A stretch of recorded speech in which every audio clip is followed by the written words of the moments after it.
temperatura, a exposición solar, ¿sí? Son ambientes, por eso los mesófitos, de características medias, ¿sí? Como dice por ahí, con humedad todo el año, ¿sí? No demasiado extremos las temperaturas, no demasiado exceso o déficit de agua, de lluvia, ¿sí? Entonces, como dice ahí también, no tienen problemas en la economía del agua, ni de temperaturas extremas, ni de exceso de exposición solar. Si vemos en este mapita, todas esas plantas, bueno, quizás es un mapa un poco viejo, porque sabemos que en Argentina estamos teniendo serios problemas de cambio climático y yo tengo serias dudas de que todo esto sea verde, que sería lo que antes estaba denominado como bueno, praderas, digamos, pero bueno, esto está un poco diferente en la actualidad y en África seguro que también, y por acá también, pero bueno, tomémoslo como ejemplo. Sí es cierto que en general estas zonas de pradera, que son las verdes claritas, y lo que se denominan como selvas templadas o bosques templados, que es el verde más oscuro, es lo que presenta no la mayor superficie del planeta, sino son las zonas donde se encuentra la mayor densidad de población, quizás, o donde se dieron los primeros asentamientos los primeros asentamientos de las grandes ciudades. ¿Por qué digo esto? Porque en realidad, cuando nosotros leemos los libros de botánica, están todos basados en descripciones de estas plantas mesófitas. ¿Y esto por qué es así? Bueno, porque las primeras plantas que se describieron eran las que estaban alrededor de estas grandes ciudades donde se empezó a hablar de ciencia, ¿sí?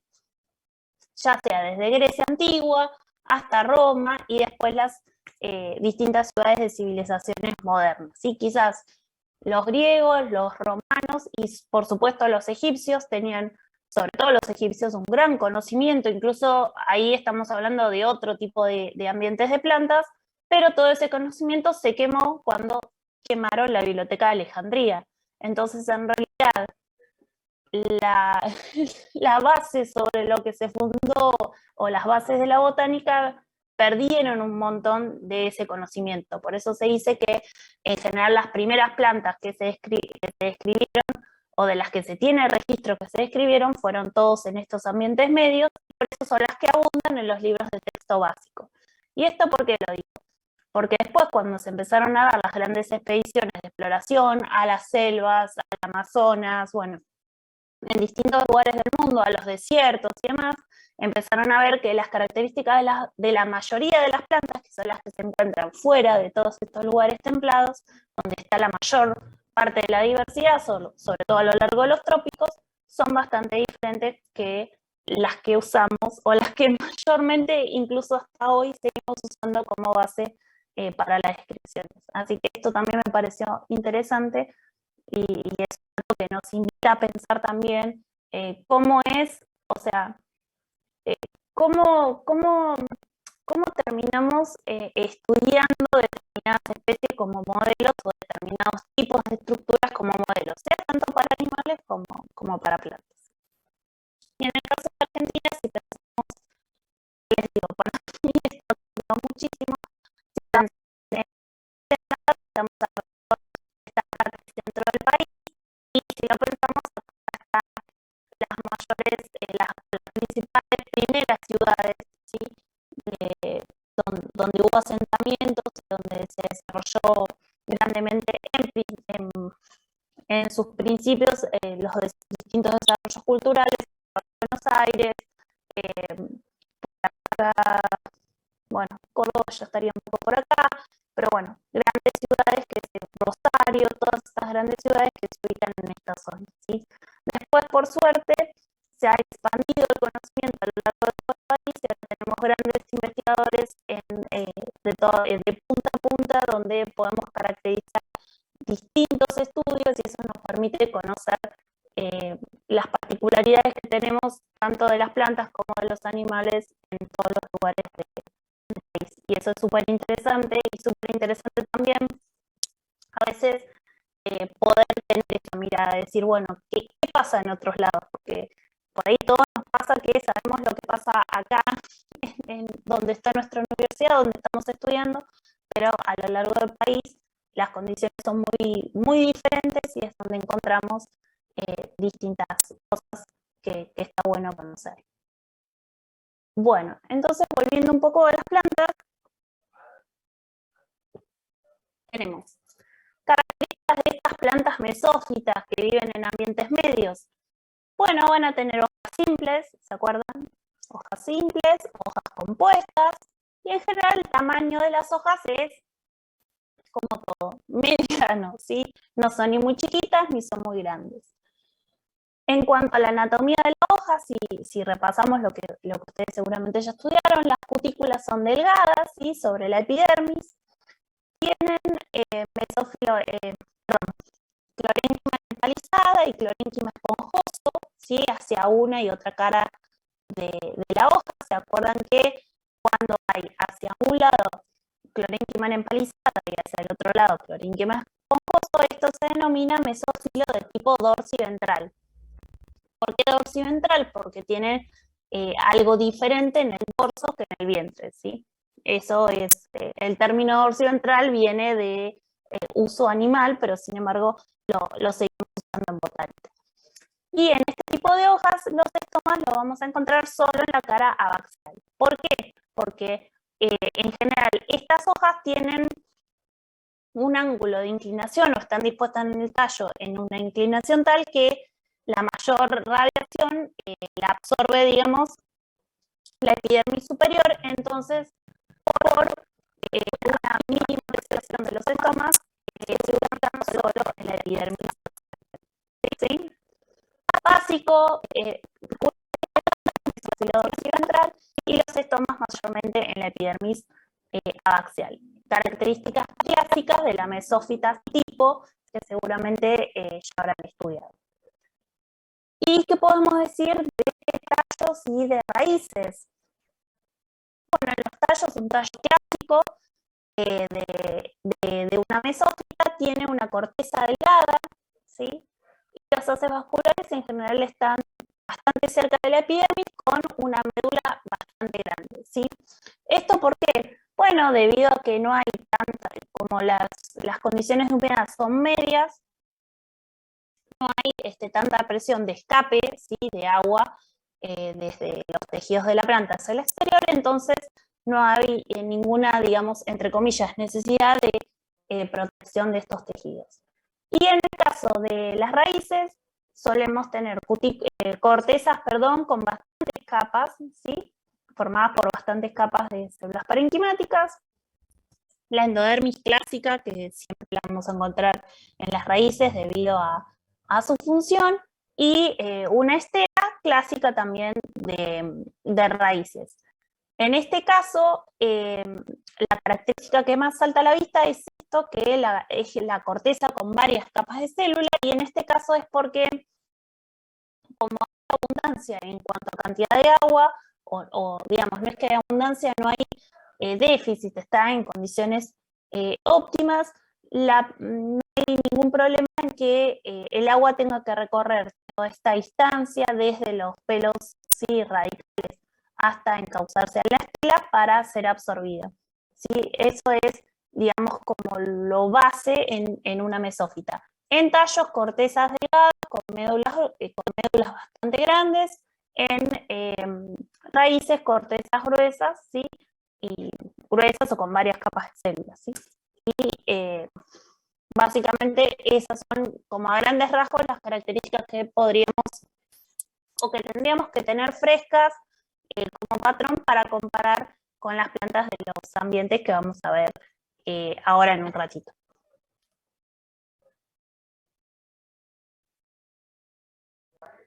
Entonces ya estamos listos como para empezar con estas adaptaciones en cuanto a la disponibilidad de agua.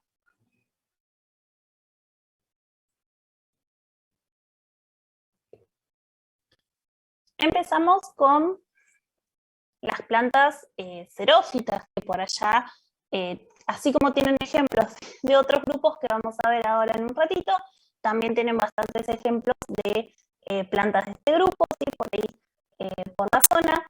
En este caso vamos a empezar con las especies xerófitas.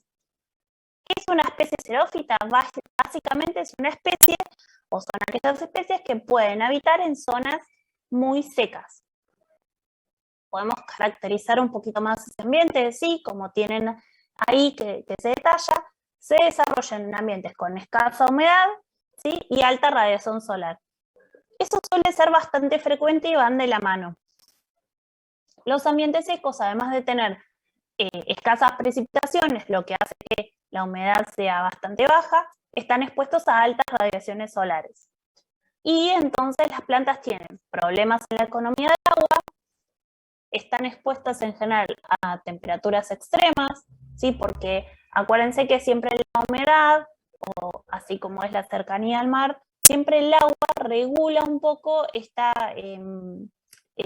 los extremos temperaturas. Es como que hace que haya menos extremos térmicos. Sin embargo, todos estos ambientes que son muy secos, ahí tienen grandes variaciones. Y por supuesto, también son plantas que están expuestas a una alta radiación solar. Bueno, entonces, ¿qué vamos a ver? ¿Se acuerdan que recién dijimos que en una mesófita las raíces tenían varias capas de parénquima en la corteza? En el caso de las xerófitas es todo lo contrario, se disminuyen esas capas de parénquima en la corteza. ¿Y eso por qué es? Porque al haber tanta escasez de agua, lo más eficiente es que el agua rápidamente atraviese la corteza e ingrese al xilema, ¿sí? Atraviese la endodermis e ingrese al xilema, y una vez que ingrese al xilema ya digamos es como que está protegida. ¿Por qué? ¿Se acuerdan que la endodermis era una barrera que tenía paredes con depósitos de orina, sobre todo, que las hacen permeables? Entonces eso hace que el agua no pueda salir. Una vez que ingresó, ¿sí? Atravesó las células de la endodermis y que fue absorbida, después no va a poder salir. Eso es importante, ¿por qué? Porque en el suelo con características muy secas, el potencial agua puede llegar a hacerse muy fuerte, el potencial agua del suelo. Entonces, la planta siempre va a tener o va a tender a tener mayor cantidad de agua, y ese agua se va a ver por fuerzas químicas como forzada a salir. Entonces, si el agua la poca agua que las raíces logran absorber atraviesa rápidamente la corteza y llega al xilema y queda protegida, después no va a haber posibilidad o va a ser mucho más difícil que esa raíz pierda agua y se produzca la desecación de la misma, ¿sí? Por eso les decía que acá en adaptaciones empezamos a entrar en juego con un montón de conocimientos que ustedes ya traían, no solo anatómicos, sino que también fíjense que acá empezamos con las fuerzas químicas y potencial agua que seguramente vieron en fisio vegetal. De todas maneras, lo vemos así a grandes rasgos como para que lo relacionen, ¿sí? Podríamos meternos mucho más en detalle en esto, porque esto tiene muchos procesos y demás, pero lo dejamos ahí, que se entienda la idea global de este cambio anatómico en relación a qué se estaría dando. Después, en cuanto a los tallos, al igual que, bueno, que vimos recién en las mesófitas, en las hojas dije que la cutícula era delgada, en el tallo lo vi, pero sigue siendo delgada. Y entonces fíjense que acá en los tallos de xerófitas tenemos cutículas ya muy gruesas, ¿sí? Porque tanto el tallo, la epidermis del tallo, como de la hoja van a estar fuertemente expuestos a esta alta radiación y alta humedad, alta sequedad de la atmósfera. Entonces el agua que está dentro de la planta se va a ver como forzada a salir. Que haya cutículas gruesas ya está imponiendo otra barrera para evitar esa pérdida de agua. Entonces, muy importante, cutículas gruesas, cortezas con numerosos estratos de parénquima. ¿Se acuerdan que habíamos visto que la corteza en los tallos de mesófitas era delgada? Y acá estamos viendo que es gruesa. Bueno, justamente lo mismo, pero al revés, digamos, de como lo vimos en las raíces. Acá, ¿qué pasa? El agua ya está corriendo por el xilema de los haces vasculares, por el floema en el caso de lo que sería savia elaborada, y entonces, si esa mayor cantidad de agua que corre por los tejidos vasculares está muy cerca de la epidermis, habría posibilidades de escape, ¿sí? Cuando se abren los estomas para realizar intercambio gaseoso. Entonces, en general se ve que esas cortezas se hacen mucho más anchas y eso produce una protección ante la posible pérdida de agua por la sequedad de la atmósfera, ¿sí? Después, otra característica que se ve bastante es que en los tallos hay gran desarrollo de tejidos de sostén. ¿Sí? Todos tienen grandes paquetes de fibras o también vemos distintos tipos de esclereidas, ¿sí? Formando parte de las cortezas y la médula de los diferentes tallos. Y eso es importante porque un soporte extra, ¿sí? Básicamente eso. Y además, porque recordemos que lo dijimos también hace un ratito, todas las células que tengan depósito de pared secundaria van a ser células muertas. ¿Y eso qué quiere decir? Que son células que ya no van a tener una pared a través de la cual se pueda escapar agua. ¿Sí? Y entonces esa es una estrategia que también se ve mucho en xerófitas. Por ejemplo, que los tricomas que tengan en la epidermis tengan sus paredes esclerificadas o tengan sus paredes con depósito de pared secundaria. Todo lo que tiene pared secundaria va a ser una pared muerta y esa pared muerta hace que sea una superficie menos por la cual se pueda escapar el agua que tiene la planta en su interior. Y después, como otra característica que es muy frecuente, sobre todo en algunas familias que son xerófitas y halófitas por excelencia, que es el desarrollo de crecimiento secundario, ya sea el típico, sí, que después lo vamos a repasar un poquito en la última clase, o atípico, ¿sí? Porque el crecimiento secundario, que es el desarrollo de lo que llamamos comúnmente como maderas, justamente hace esto, aumenta la cantidad de tejidos con paredes secundarias. Entonces eso, además de generar un soporte extra, hace que muchas más paredes, ¿sí?, estén como prohibidas o imposibilitadas de pérdida de agua porque estamos sumando células con pared secundaria que están muertas. Acá vemos algunos ejemplos que por ahí permiten explicar un poquito lo que yo les decía. Ven la corteza, este tallo tiene una forma hermosa, a mí me gustó muchísimo, parece como una estrella. Y fíjense que la cantidad de capas de parínquima de la corteza es mucho mayor que lo que habíamos visto en la primera foto que les mostré. En este caso tenemos también bastante cantidad de paquetes de fibras, y fíjense que a pesar de ser un tallo muy joven y uno esperaría solo encontrar haces vasculares, ya ha comenzado un incipiente crecimiento secundario, que es lo que yo les comentaba, ¿sí? Si fuera solo crecimiento primario, solo veríamos estos haces que están delimitados ahí. Al ver esta continuación de xilema y floema entre los haces vasculares, quiere decir que ya se ha desarrollado el cambio y estamos empezando a ver crecimiento secundario. En este caso también es un tallo jovencito, son todos tallos que se han cortado entre el tercer y el quinto entrenudo a partir del ápice del tallo, o sea que está bastante cerca del ápice, y fíjense, en este caso también tiene un crecimiento secundario bien marcado. También vemos acá células de esclerénquima, ¿sí?, para que le da mayor sostén, y acá fíjense que tienen suber, ¿sí?, o sea que también en este caso no solo tenemos xilema secundario y flema secundario, también hay suber producido por el felógeno. Y ustedes se pueden preguntar, bueno, y todas estas cosas negras, todo negro que se ve oscuro acá en la corteza, ¿qué será? Bueno, esas células son células que contienen taninos, ¿sí? Los taninos son sus compuestos fenólicos de distintos orígenes químicos y tienen muchísimas funciones. Desde hacen que la planta tenga un sabor amargo, entonces los herbívoros no las quieren comer o no las prefieren. También tienen funciones como filtros UV, ¿sí? Entonces protegen a las plantas que están expuestas a altas radiaciones.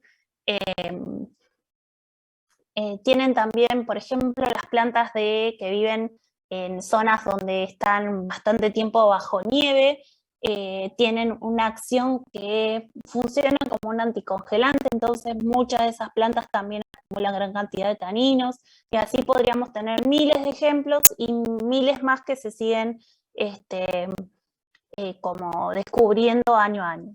De hecho, muchas de las plantas medicinales que se consumen por ser antioxidantes, lo que tienen como antioxidantes son justamente estas sustancias tánicas o estos taninos, ¿sí? Los taninos también tienen muchas propiedades en lo que es captar radicales libres, ¿sí? Que sería la expresión técnica de decir que algo es antioxidante. Lo que va a hacer es tener mayor afinidad por esos radicales libres que tenemos en el cuerpo, tanto nosotros como las plantas, tienen mayor afinidad química, los captan. En el caso nuestro, después se excretan como otro compuesto. En el caso de las plantas, que no siempre lo pueden hacer, lo van a acumular en determinados compartimientos para que no interfieran en el metabolismo celular. Y acá un ejemplo de cómo se ve esto que yo les mencionaba de crecimiento secundario atípico. No vamos a entrar en detalles porque es complicado, pero básicamente lo que les quería mostrar es que acá hay tejido vascular, y ese tejido vascular en el crecimiento secundario atípico lo más frecuente es que queda inmerso en mucho tejido esclerénquico, ¿sí? Acá se ve, acá también se ve. Y en este caso, como en este caso, el crecimiento secundario atípico lo que tiene de particularidad es que uno no esperaría que se generen en forma de haces vasculares.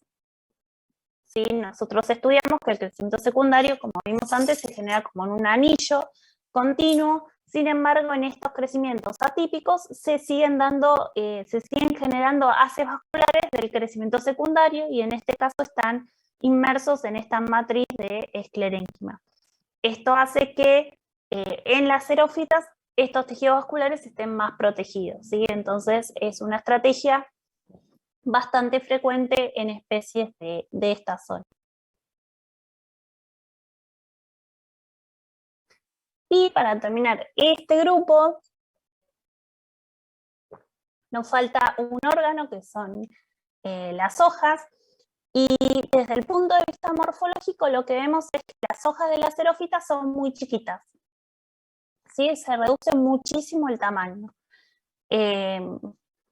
Puede ser que la hoja, si son hojas simples, sean muy pequeñas, o si es una hoja compuesta, que cada folíolo sea muy pequeño, ¿sí? En cualquier caso, digamos, como el resultado final es que la hoja es pequeña. Y además puede haber distintas estrategias que hace que las hojas se vayan como plegando hacia el tallo, ¿sí? Después vamos a ver unas fotitos. Ese plegamiento de las hojas hacia el tallo hace que de las dos superficies de la hoja que están expuestas, al plegarse contra el tallo queda solo una expuesta. Y además la superficie del tallo, de la epidermis del tallo, también queda protegida, entonces estaría reduciendo a menos de la mitad toda la superficie epidérmica expuesta de los órganos aéreos. Y eso suele ser una estrategia también muy importante en estos ambientes. También en hojas vamos a ver cutículas gruesas. En general lo que se ve en hojas es que los estomas están protegidos, como por ejemplo pueden estarlo al estar protegidos en criptas, o al estar hundidos, o pueden estar protegidos por tricomas, o pueden estar protegidos porque la hoja se pliega, digamos, por ejemplo, hacia abajo o hacia arriba, depende de dónde se encuentre la mayor cantidad de estomas en esa hoja, y les generan cámaras de protección, que también vamos a ver ahora unos ejemplos. Otra característica frecuente es que la epidermis, en lugar de tener una capa de células, puede tener más de una. Entonces eso hace que es como que se pone mayores impedimentos hacia el agua si se quisiera escapar porque la atmósfera está muy seca. Como les dije recién, puede haber tricomas, entonces puede haber tricomas de paredes delgadas en gran cantidad o pocos tricomas, y en ese caso de paredes esclerificadas, que es lo que decíamos antes, que una vez que la pared está esclerificada, quiere decir que esa pared está muerta, entonces no va a ser una superficie por la cual se pueda llegar a escapar agua. Otra característica es que puede llegar a haber hipodermis. La hipodermis es un poco difícil como de diferenciarla. ¿Por qué? Porque la hipodermis es una capa que se encuentra por debajo de la epidermis y que se origina, en lugar de originarse junto con la epidermis, ¿sí? Con el meristema, a partir del meristema primario que llamamos protodermis, se origina con el meristema primario que se origina el resto del mesofilo. Sí, la hipodermis se genera a partir del meristema fundamental. Entonces, nosotros, para estar seguros de que sea una hipodermis y no una epidermis multiestratificada, tendríamos que ver cuál es el meristema que le dio origen. Eso a veces hace un poco complicado la determinación, pero bueno, en general en algunas familias ya está estudiado y uno toma, digamos, como conocimiento válido los datos que hay ya publicados por otros autores, o si no, uno, si quiere hacer un estudio, digamos, serio y poder hacer esa determinación, tiene que hacer cortes siguiendo el origen de ese tejido para poder determinar. Lo mismo que dijimos en tallos, en hojas también se va a encontrar un gran desarrollo de tejido de sostén. Vamos a ver algunos tipos de mesofilos que son característicos en hojas de xerófitas, ahora se los voy a mostrar con unos ejemplos. Y lo que sí siempre en general es algo bastante frecuente en xerófitas es la presencia de tejido acuífero. ¿Qué es el tejido acuífero? Es un parénquima que está encargado de acumulación de agua, ¿sí? Entonces es lo que nos da tanto a los tallos como a las hojas esa estructura como bien turgente, muy característica de todo lo que vulgarmente conocemos como especies suculentas. Acá tenemos algunos ejemplos, a ver si se ve por acá. Cada una de estas como escamitas que se ven ahí o que se ven acá son todas las hojas. Cada una es una hoja de esta planta. Entonces esto lo que yo les decía recién, que la hoja como que se plegaba contra el tallo. Y en realidad acá, que se ve bastante, esta parte sería la epidermis abaxial. Y este cachito chiquitito es la epidermis adaxial, ¿sí? La de arriba. Y este pedacito ya, todo el resto de la epidermis adaxial, se fusionó con el tallo. Entonces, fíjense que directamente el tallo está completamente como bordeado por las hojas. Los tallos jóvenes. Después, cuando tienen crecimiento secundario y ya tienen otros tejidos de protección, esas hojas obviamente se caen y el tallo queda expuesto, pero acá ya hay menos probabilidad de que haya pérdida de agua, ¿sí? En cambio, en estos tallos jóvenes se produce esa fusión de tejidos caulinares y de tejidos foliares, y a lo que tiende, digamos, es a la reducción de cantidad de epidermis expuesta, que es lo que les decía antes. Y acá pasa un poco lo mismo, acá también, pero fíjense que acá ya las hojitas ni siquiera las llegamos a ver, son muy chiquitas, casi como literales, apenas escamitas muy pequeñas, y forman estas estructuras bien pegaditas al tallo. En este caso, cuando la hoja se pliega hacia arriba contra el tallo, se denomina que es una hoja adpresa, ¿sí? Está adpresa contra el tallo. Y esto es un corte transversal de esto que ven acá. Acá se ve mejor por ahí. Todo esto es la epidermis abaxial, que es lo que veíamos acá, este pedacito. Y en este caso, que sería por acá, tenemos ahí, acá estaría la epidermis adaxial, que está en esta zona prácticamente fusionada con la epidermis ya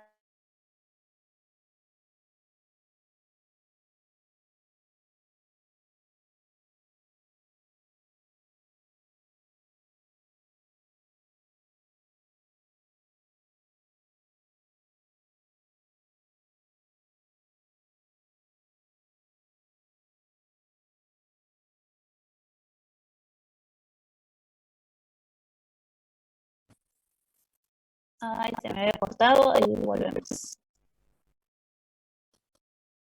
Ahí está. Bien.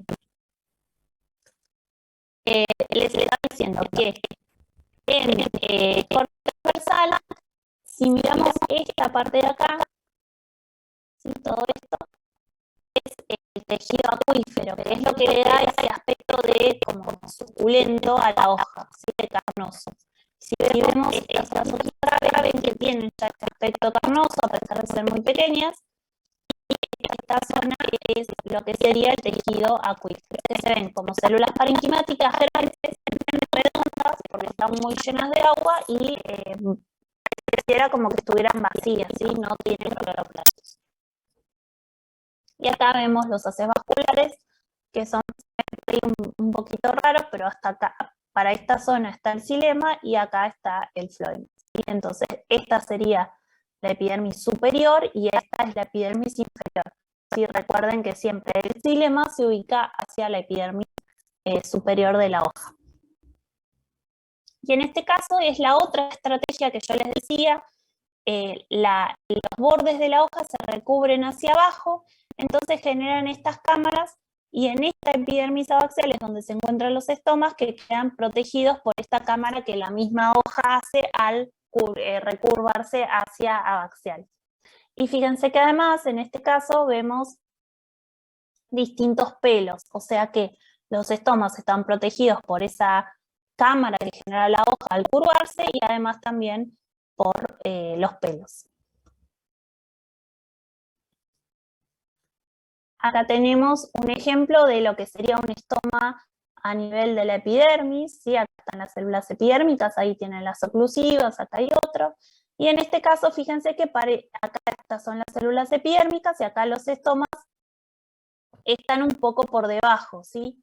Entonces se generan estas cámaras que suelen llamarse cámaras epiestomáticas que protegen al estoma y no están completamente expuestos a lo que sería la atmósfera.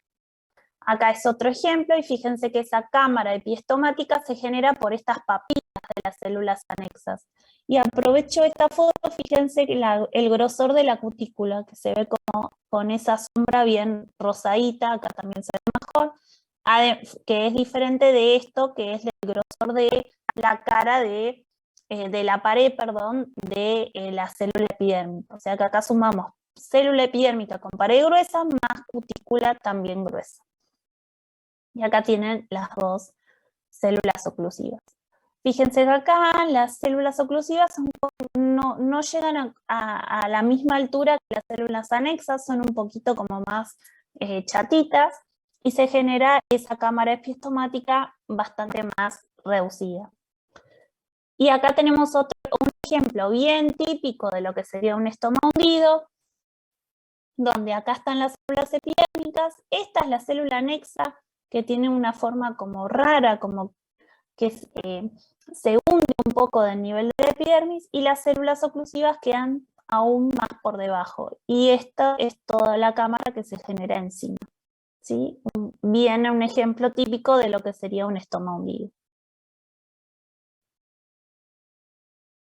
En este ejemplo de acá tenemos en la cara axial lo que se denominan criptas, ¿sí? Fíjense que son como pequeños huecos, si se quiere, o cavidades que se generan en la parte abaxial de la hoja, y en estas cavidades o en estos huecos es donde vamos a encontrar en la epidermis los estomas. Entonces están estos estomas que se ven ahí y ahí, y ahí también se encuentran protegidos en estas criptas.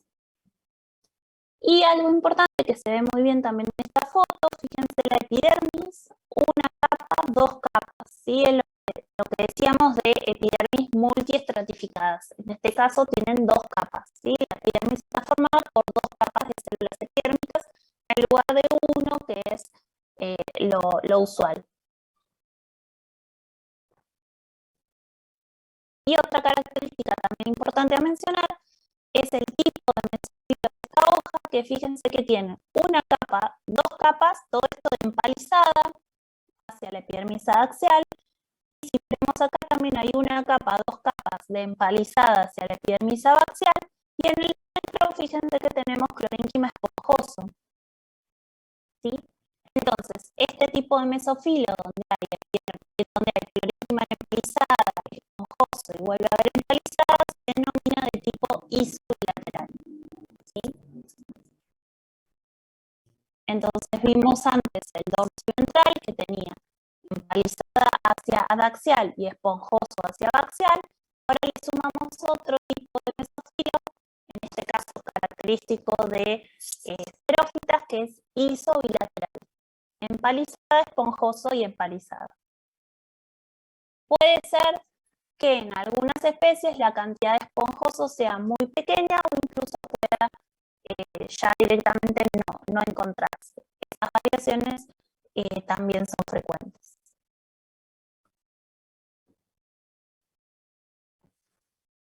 Acá ejemplos de lo que les decía de los pelos, ¿sí? Gran cantidad de pelos con paredes delgadas, ¿sí?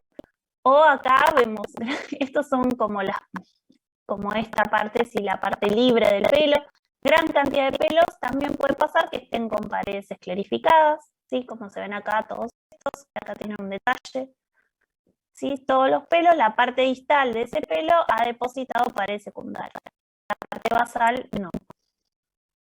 Y acá hay otro ejemplo de pelos también con parte de sus paredes esclerificadas.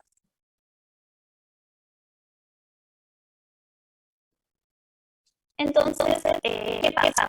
¿Por qué tenemos estas dos opciones